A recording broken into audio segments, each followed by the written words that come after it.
shell-shocked to be standing in front of a group talking.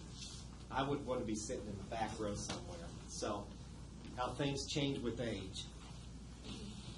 So let me get my notes. Oh, I took your notes away. Sorry about that. I received a list of questions that you've submitted, so I'm going to try to go through all of those in the allotted time, but I'll give you a little background. I started my first day in banking. How many were around in 1977? Show of hands? I was 6. All right. Well, I had a business administration degree from St. Leo University, which is about 30 miles north of Tampa, Florida. And back then, things were a lot different. I took Fortran training in key-punched IBM cards. That was my computer class. And there were no cell phones. We had a payphone to go to on campus if we needed to make a call. So the technology revolution has had a dramatic impact on the business world as well as our everyday life. I mean, I've got solar panels on my house to produce energy. We look at irrigation systems to conserve water in our homes and businesses. And I look at financing solar projects for businesses that have a large roof exposure that can utilize that technology. So I'm proud to say that the Forbes 100 banks in the U.S. came out recently, and Citizens Business Bank, my employer, was ranked #1 in the United States. Really? So, congratulations. So I've got the flyer to prove it. So I'll pass this around, and we run an excellent operation where when we talk about how many are accounting majors here or business management, what other areas? Finance. What's that? Finance. Finance. Okay, great. Well, we need all those types of skill sets in the financial arena. Citizens is based in Ontario, California. We're about a $7.5 billion asset bank. And the reason they're here in Bakersfield or Kern County, we have 3 offices here in town. We have an office in Delano.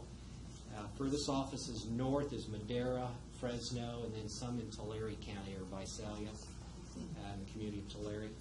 So the Bakersfield banks used to be called San Joaquin Bank. They were taken over by the FDIC 6.5 years ago, and Citizens bid to take over the assets of the failed bank. I think it was the 99th bank failure that year. It was kind of towards the end of that recession.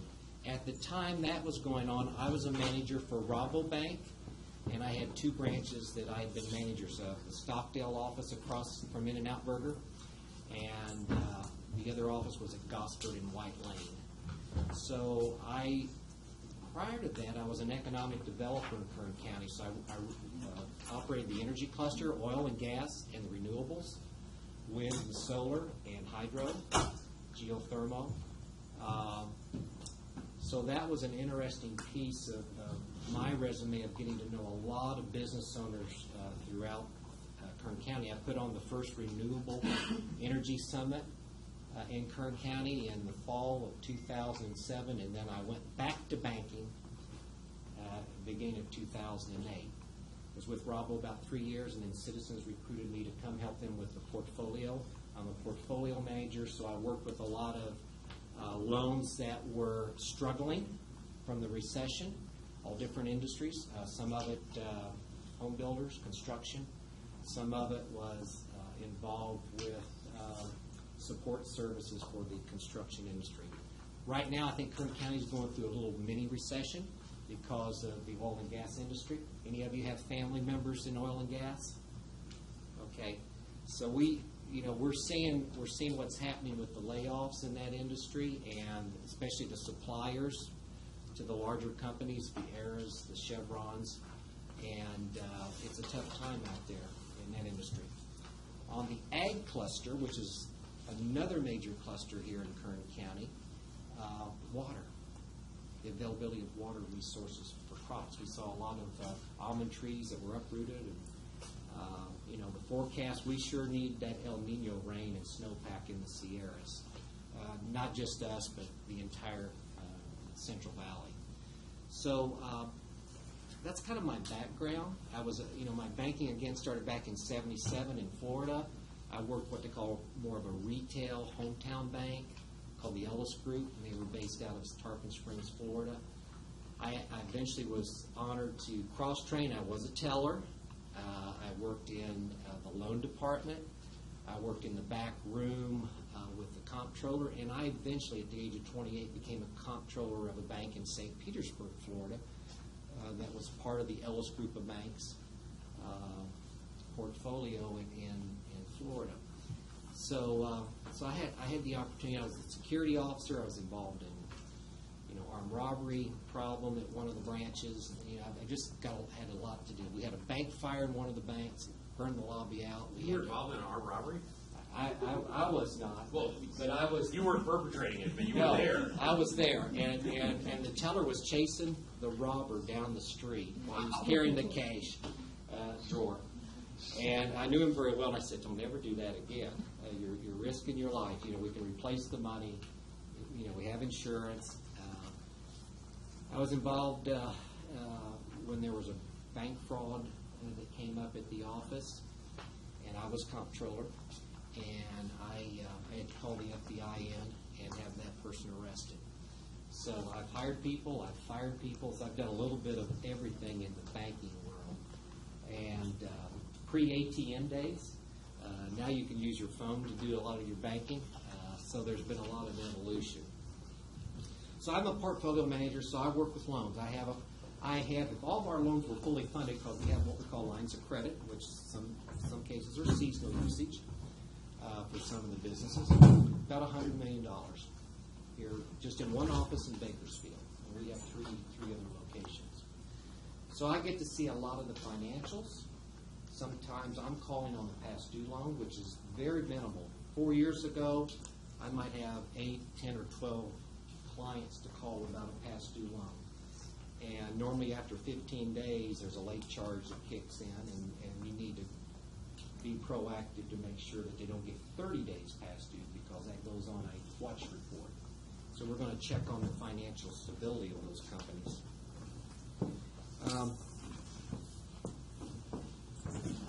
Today, we're seeing a lot of caution in the economy, not only locally, but nationally and globally.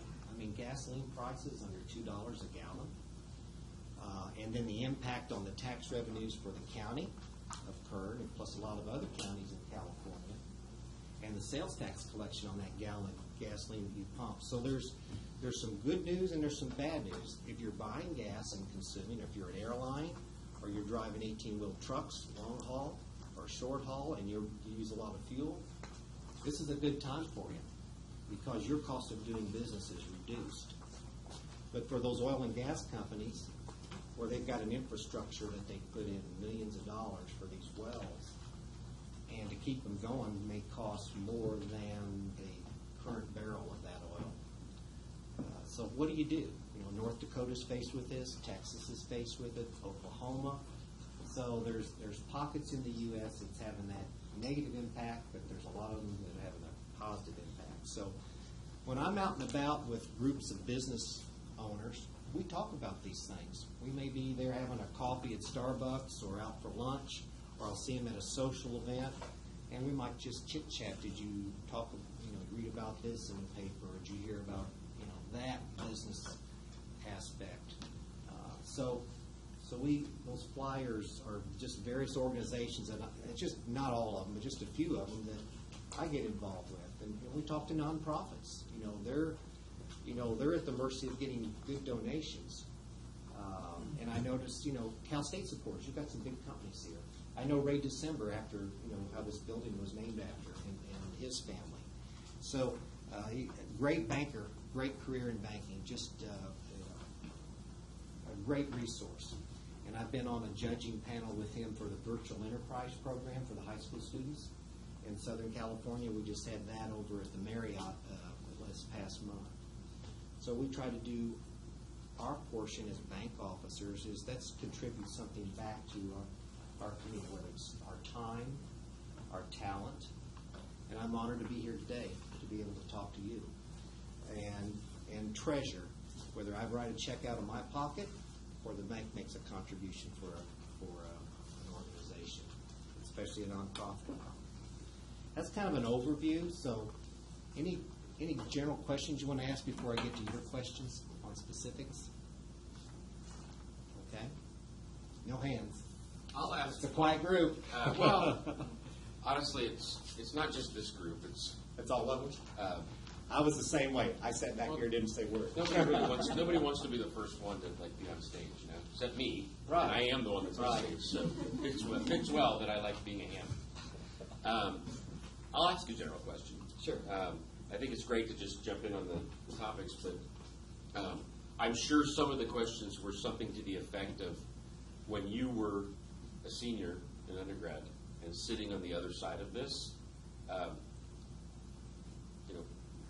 If you could go back and give advice to your undergrad senior self, what would it be? Okay. I think that's the general. I mean, everybody here is just about to embark. I mean, some people are already pretty well along in their careers. Some people have promising jobs already lined up. Some people have no idea what they want to do next. But everybody's just finishing the undergrad, whether they came back to do it later or they're doing it right now. And I think it'd be useful to hear words of wisdom if you could go back and tell your own self advice. Well, one piece of advice I received from the head of the business department at St. Leo University, and I've done some testing and things, says, you need to be a CPA. I go, I don't want to deal with numbers. I want to be in management and make decisions and things. Well, guess what? I'm kind of doing the numbers thing as part of my career, so I should have listened to him back then. If you're looking for a job, networking, all the resources that you have access to, whether it's, I network on LinkedIn. It's a kind of a professional group. Some people use their Facebook. Business employers look at what you post on your Facebook. Sometimes if you're applying for a job to see what's on there. So make sure it's all, professional. Because if somebody's going to recruit you, they want to know what you're like, not just in the office, but outside the office. And we have a standard of conduct as bankers. I mean, we have, no scandals. You'll lose your job like that. So don't be afraid to talk to a business owner or mentor with someone that whether it's your professor here at Cal State, this job fair, have a positive attitude. Was I going to go into banking with my business administration degree? Well, that was an option. What pushed me over to go into banking was the president of the bank. I worked at a country club in Florida, and I used to take the golf clubs and put them on the carts and clean the clubs, whatever service they needed. And I'd get a tip, or, I need a bucket of range balls, so I'll get them for them, first-class service. And he said, you just graduated with a business degree, didn't you? I said, yes, sir. He says, I want you to come work for me.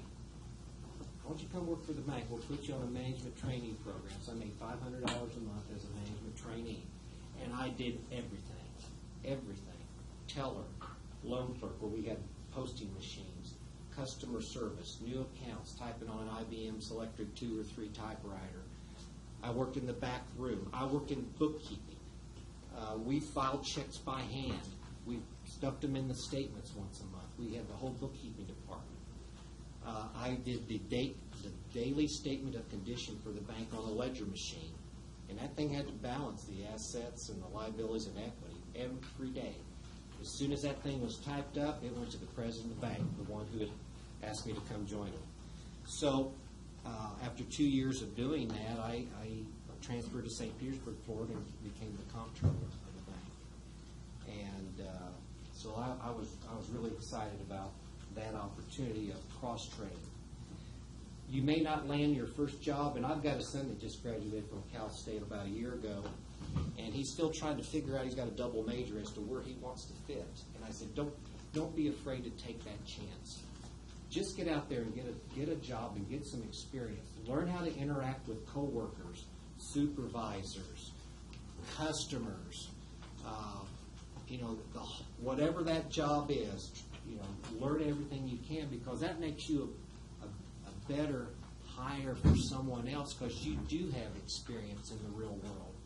There's something about book learning, and there's something about being out there in real world situations where you may have to make a split decision to do something.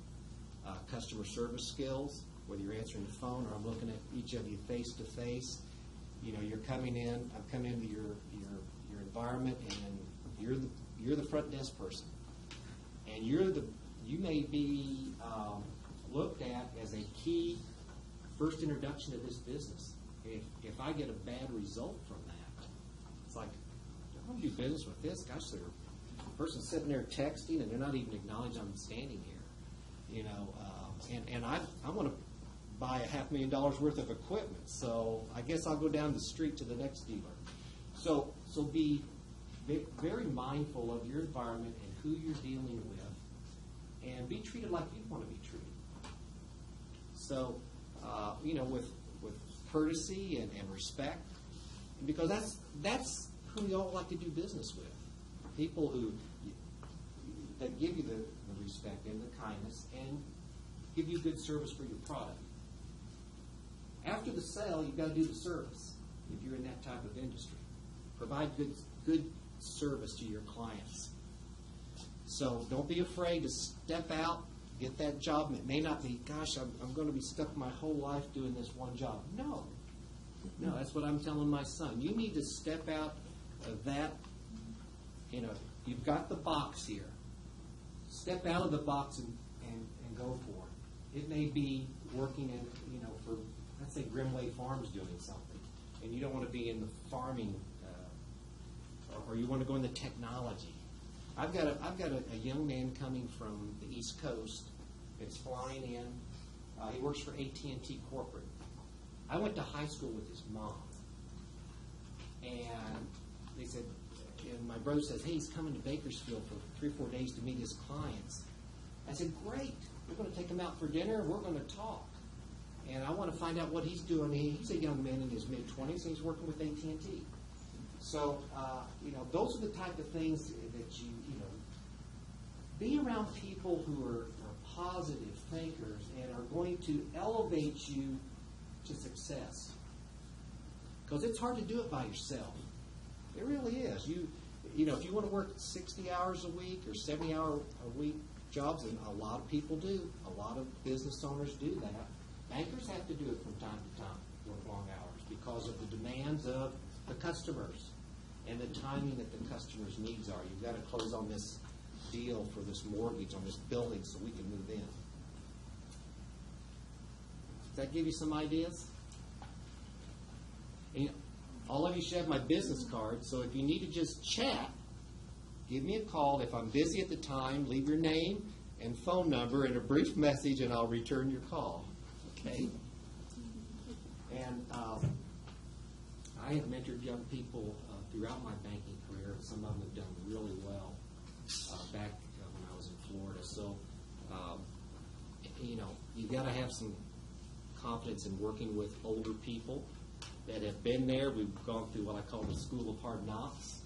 You know what to do, and then sometimes you know what you shouldn't be doing, but you made a mistake, and how you corrected that mistake and learned from it and moved on to the next opportunity. Okay, I've got this list of questions, and I sat down yesterday part of the time and early this morning. What time do bankers get up in the morning? Any idea? 6. I'm usually up at 5:30. My boss is usually up by then or a little before that, and he goes to the aquatic center downtown and swims so many laps before he comes in. I don't do that. I have my cup of coffee and try to catch up on any of the current events and what's the stock market doing today and things like that. So let's go on. Let's see. What is the best position in banking fields for an accounting major? Well, in the banking field, we have our own corporate administrative department that does all of our financials. So that would be one area. We have what we call credit analysts. Those are the people who spread all the numbers that the customer gives us from their tax returns, personal and business, and their personal financial statement, and they're going to do different ratios using software, come up with debt coverage ratios, liquidity ratios. Any of you familiar with those terms? And Bill, yes. wait for a second. And ask that question again about ratios. Okay, how many of them have studied or know about ratios? Debt service ratio, quick ratio. I see some heads going. What did we just do? All right. For the draft cases last week. Thank you. Okay, go on. So see, you learn this. If you're going to get in banking, you need to know this. You really do. So that's another area. There are 2 banks in town that have been looking for good credit analysts, but they want somebody with skills. If you can go as an intern during the summer, if you're between classes or whatever, wherever you are, try to maybe work with a bank and go online. They all post their jobs, and if you know someone that works there, talk to them. Say, is there anything that's open where I could do an internship or to learn about how and work with people that do this every day.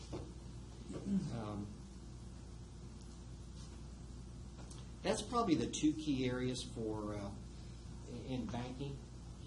There's a lot of, we work a lot with the local CPAs, and they have a strong presence here with recruiting CSUB students.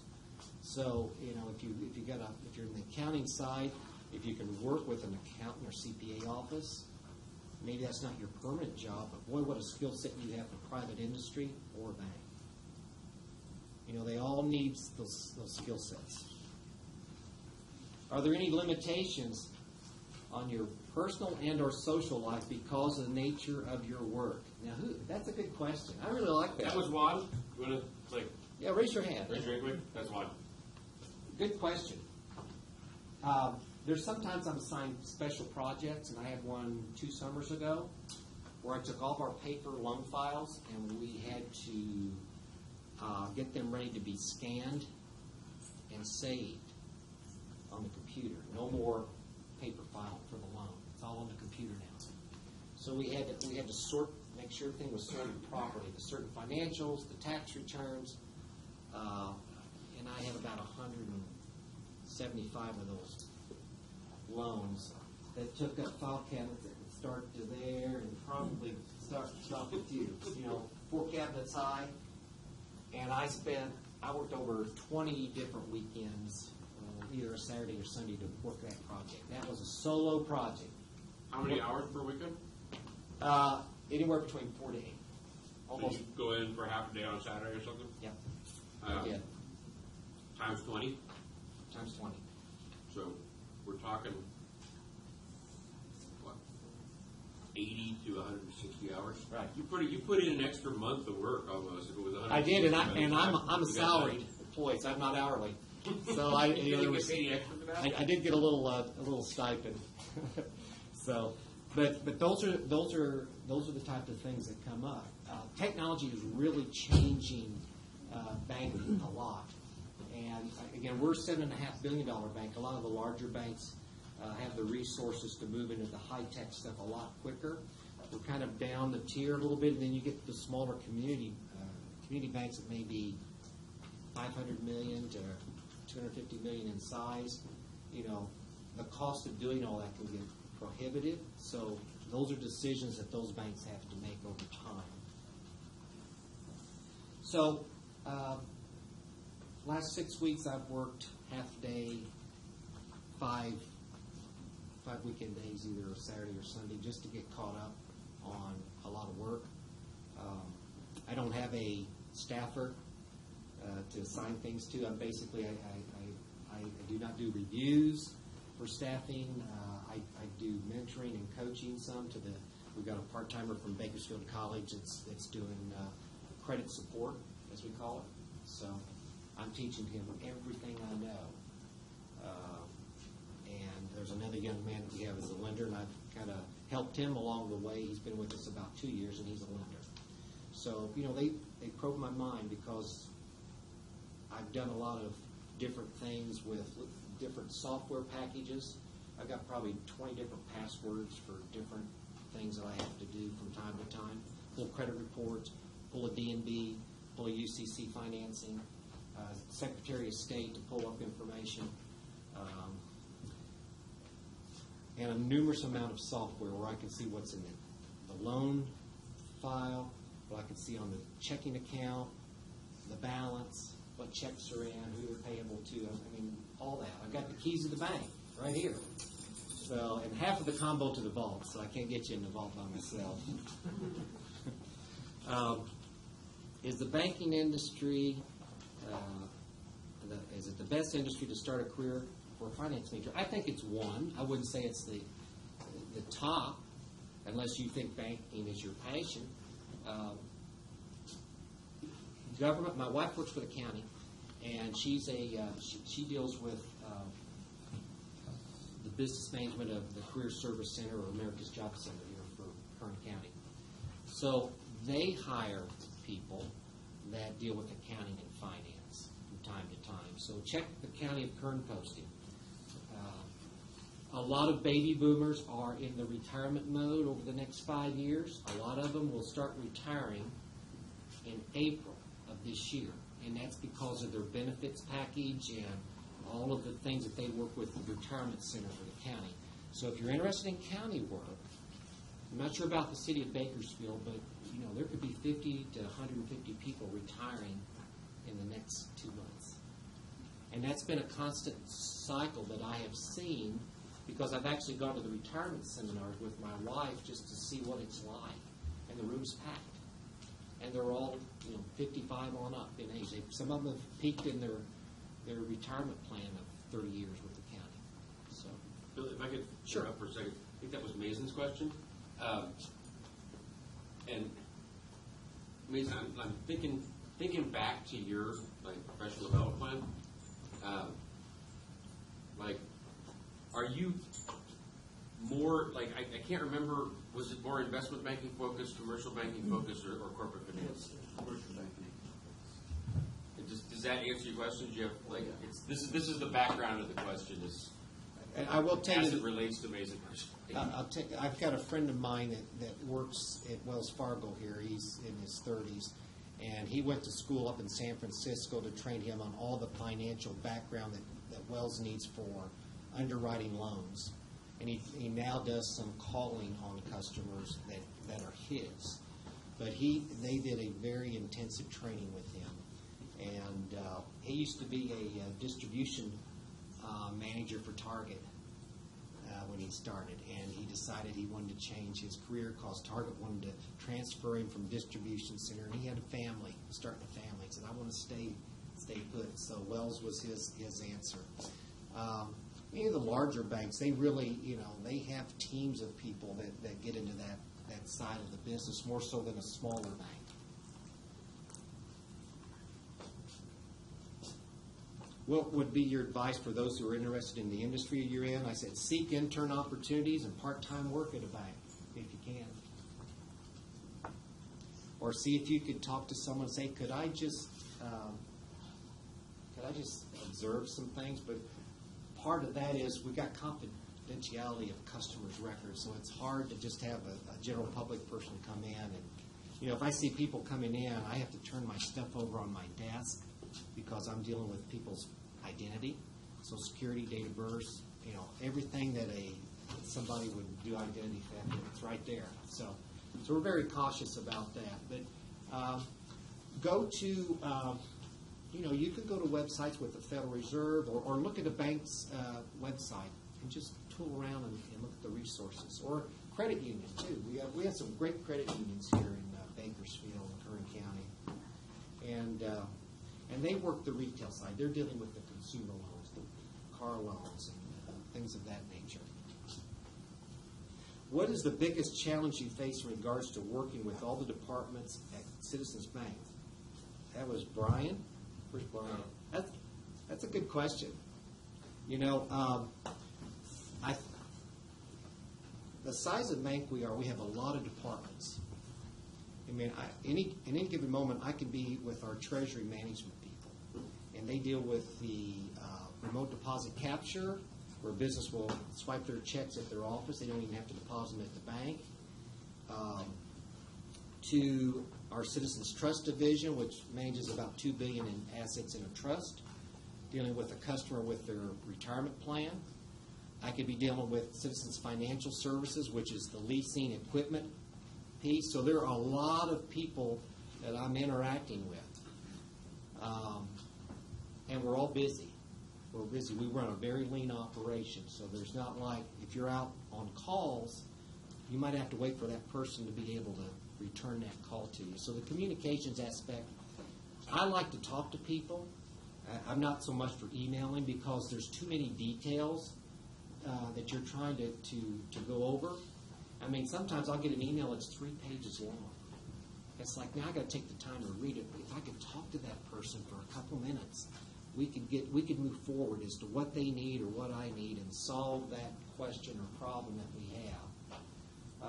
I'm dealing with the people that dock the loans and book them, and they may come up with a question that, well, we need this document to book the loan, and it could be something that needs a signature of the customer. I got to stop, get a hold of that customer, get that document in their hands, and bring it back. Now, if I send anything to you that's confidential, it's password protected. So you've got to have a password to open it up, and you develop that. So confidentiality of records is very important.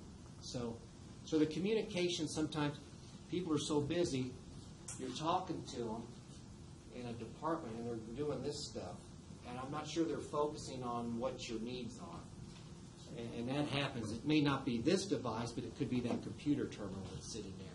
You got to stop and listen. Listen to the question. Or read that email to answer the question. Sometimes you go third time around to say, wait a minute, you're not reading my email. This is my question. Or I've got 3 bullet points. You only answered 2. How about the third question? So you've got to kind of have the art of being able to communicate. And again, I'm dealing with people from the president and CEO to the bank to someone that's a level entry, processor. So the skill sets are just, A to Z. So that can be frustrating at times. But communication in any business or any industry is so critical. You've got to deliver the message as accurately and as correct as possible.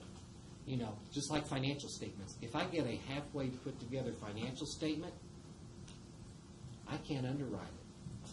Because if I ask a question, I've seen financials that don't balance. Asset, liabilities, and equity, they don't balance. Well, somebody's not checking their work. So we prepare letters. We call expression of interest letters. You want to borrow $5 million to buy this huge distribution center here in Bakersfield. I've got to proofread that document. I have a template to start with, but I have to build on that template, me, and I have to proof it. And then I take it to the senior credit officer, and he looks at it to say, okay, this one's ready to go. You can sign it and get it to the customer. Because then we're making a expression of interest, not a full-fledged commitment that we want to go with this deal, and here's the terms and conditions. Technology can be a challenge in any business. When it's working, it's great. When it doesn't work, man, does it slow your productivity. It's like when you've got your cell phone and you don't have any signal on it. What are you going to do? Drive down the road another mile and maybe pick up that AT&T or that Singular system connectivity. So technology, it can be a time saver, but boy, it can be a time waster too. I see that. What was the most rewarding project you worked on, and why was it rewarding? Well, this goes back a long time ago. As comptroller of the bank, I used to do the FDIC reports, the quarterlies that were required by them, that were published in the newspaper in the St. Pete Times back then. And I did an application for a branch. And it was a second branch for the Ellis Banks in St. Petersburg, Florida. And that was a very time-consuming process. And I had deadlines to get it done so we could submit it for regulatory approval. Got approved. No problems. No, like, well, you kind of missed some stuff here. You know, you need to fill in these other blanks. So you read all the protocols of what you need in that application. And there's a lot. You need statistics, a lot of statistics to do an application for a branch. So you've got to show the regulators that you can justify that it serves the need of the community and is viable. You know, that it's going to make a profit. So banks are not in business to lose money. How many employees do you manage? 0. I have had up to 20 people in the past, either as a branch manager. Well, yeah, back in Brooksville, Florida. It was the main office. The chairman of the boards and founder of the bank sat about from here just outside that door. So I was always talking with him. But he was a great mentor. Any of you familiar with the Florida Gators? They have a baseball stadium there. Their baseball stadium's named after Alfred McKeithen, who used to be my boss. So, at one time, when he sold his independent bank called Hernando State Bank, it was to NCNB, which eventually became B of A. He was, back then, the largest stockholder in North Carolina National Bank. So, he built quite an empire in his career. What is one mistake you've seen business owners make? Wow. A lot of them they leverage too much between putting your own money, I mean money not from your credit card, but your own equity, your own cash equity or your piece of real estate, the building you own, versus debt. Because that's what happened in this recession. A lot of people had too much debt. They bought, vehicles for their business, or they expanded into a new business.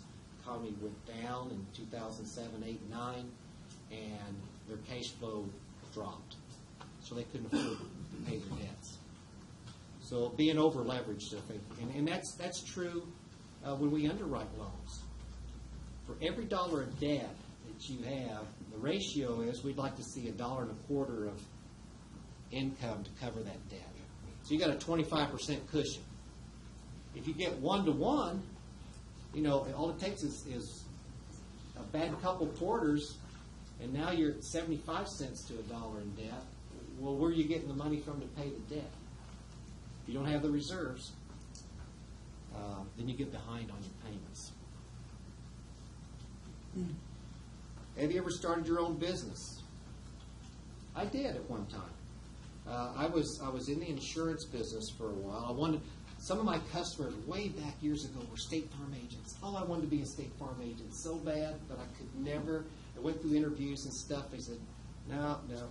Because I got to see their financials. And, I said, gosh, they do property and casualty. They do homeowners and vehicles. And then they got into life insurance. And then they started moving into banking years later. So to me, that was my dream job, but I never got that. So have a business plan. I was in telecom for a little while just outside of Atlanta. And it was enough to make a survivable living. But my first wife had passed away of cancer, so I had 2 little boys to raise. They were 7 and 9. No family lived in the state of Georgia, so I had to make some dramatic changes. I was working for New England Financial, which is based out of Boston. They had one office in Atlanta, North Atlanta, called Buckhead. I lived in Noonan, Georgia, which was 45 miles south. So try to do that commute every day with 2 kids in an elementary school, and you got to be there by 6 o'clock at night. Had to change. So I got into my own business in telecom, and it paid the bills, and I was with my kids. I wasn't I was their sole support person with no other family there. So that was more important to me than making money. To be there for my kids. And for some of you, that journey of life, you just don't know what's going to happen someday. So you just got to bear with it, because it can be a roller coaster sometimes in your personal life and in your business life. For someone starting out a small business venture, is it better to get loans right away or jump in it and try to build up slowly without loans? If you've got a solid business plan and you've got a resource here called the Small Business Development Center, affiliated with Cal State Bakersfield, Kelly Blanton is the head of that division, and I know they're consultants. You really need to talk with them. What's the difference between graduate and undergraduate employees? Well, from my perspective, I went to the Graduate School of Banking of the South at LSU. The bank paid for that. I went from 1988 to 1990. I spent two weeks a year. In between, I had to do these. The first 2 years, I had to do work study projects. And we did a team deal where we actually did a simulation bank using the computer models and competing with the other teams. So I think with the graduate, when you advanced on your critical thinking skills, you've had that opportunity to use them more. And if you had real world experience on top of that. How much time? I don't want to. I would say, first of all, Kent just got here. Okay. I'll let Kent wait quick. Kent, I stole about 10 minutes of Bill's time at the beginning because I was making announcements, so why don't we split the difference? You go to about 5 after? Okay. Is that That's sound fair? fair. So that gives you about 10 more minutes. Okay. So I want to try to cover all these questions because you took the time to ask me. I want to take the time to respond quickly back to some of these. But I think doing the team projects, the group projects, that you would take at a higher level. My wife got her graduate degree here at Cal State in business, and then she was adjunct professor for years back. But she really enjoyed that experience, and she's been asked to come back, and she's too busy with her job with the county. So, sometimes those opportunities open up, but she really enjoyed her time out here teaching. Most of it was evening classes because she had a full-time job. What's a typical day? Usually at the office 7:15, 7:30 till 5:30. Occasionally a half a day on a weekend here and there as needed. I make a to-do list. I type up a to-do list on a Word document, and I update that once a week. So I'll have, as I'm doing stuff, I may highlight something. I need to be able, because my boss says, what are you working on? Well, I can't say, well, here, look at this. It's on here. I've got a document that I can show him, exactly what I'm working on. Or I can email it to him. Out of all of the positions you've been involved with at the bank, what did you enjoy the most? The comptroller position. Absolutely. Yeah, I got to deal with investing funds for the bank with the Federal Reserve and the correspondent banks.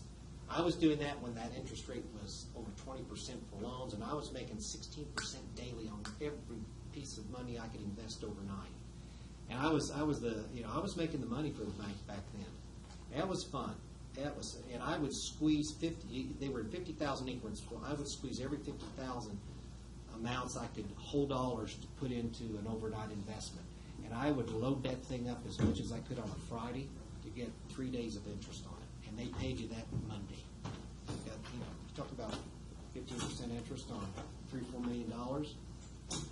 It adds up on a day-to-day basis. Now, one time I had a portfolio of about $17 million. So I took advantage of long-term treasuries that were paying double-digit figures and long maturities.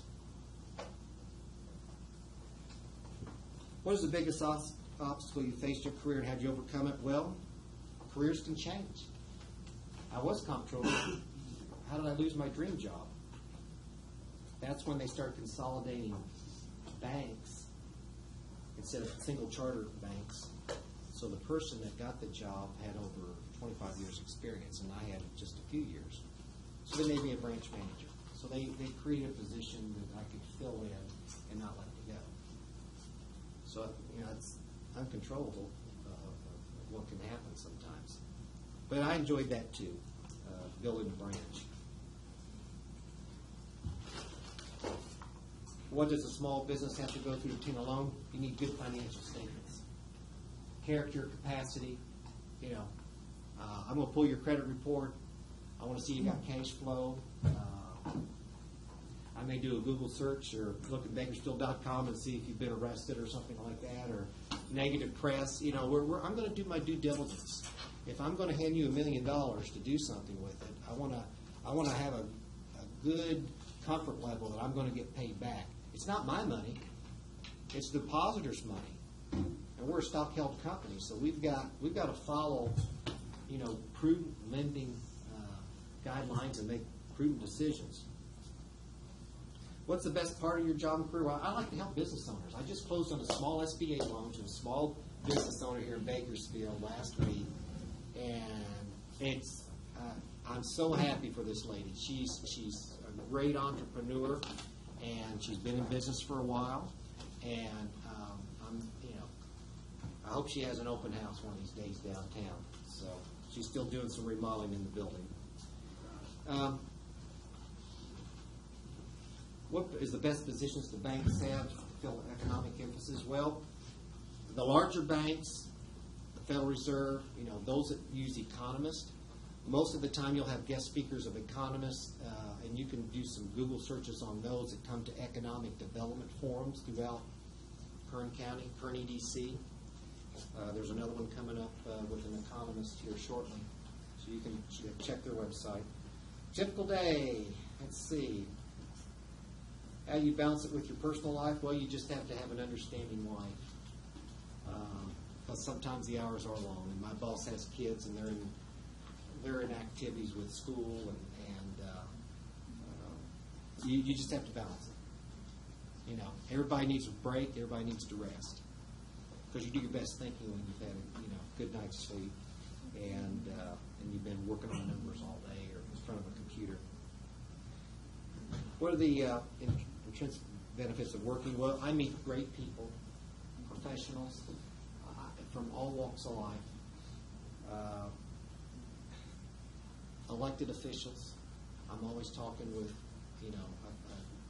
fortunately, I've met Kevin McCarthy. I've met our state representatives. I've met the mayor, Hall. I interact with all these folks at one time or another, whether it's business or social occasions or nonprofit groups. There's a lot of great people, and a lot of them are there to help you too if you need help. Did you ever fail or have business setbacks? Yes. When I was in telecom, my suppliers of prepaid minutes for international minutes went bankrupt, and I had a supply of inventory out to retailers. They were all worthless. So I had to go replace them. I had to the next day, I had to get out there and get replacement cards for several thousands of dollars worth of stuff. Because that was me. They saw me as the person and not my supplier. I made them all whole, and I did it quick. And thank goodness I had the money in the bank to do it. Did you ever get anything for the bankruptcy settlement? Or did you just eat that cost? I just ate the cost. Let's see. Obstacles in your career. If you're dealing in business, you're only as strong as the weakest link in your chain. What is your personal chain, your business chain, your staffing, your technology? You're only as good as that weakest link. And if it goes bad, you got problems. You think Chipotle 2 years ago would have thought they'd had a problem that they've had to encounter recently? I mean, it can happen. You have your privacy information from your customers compromised, Target, some of these other large retailers. We don't want it to happen to us, and we have to really monitor confidentiality of bank records. So what keeps you up at night? Those types of things can keep you up at night.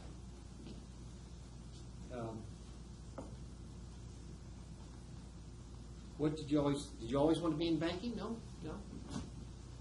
I'm free to look at other opportunities. I really am. I have been my entire life. And you never know when that phone call or email or text is going to come in. You go, maybe I ought to check on that. It may be something that I could better myself in my career. Again, I told you how I got in the banking industry. The president of the bank, golf course, went into that. Just a couple more questions here.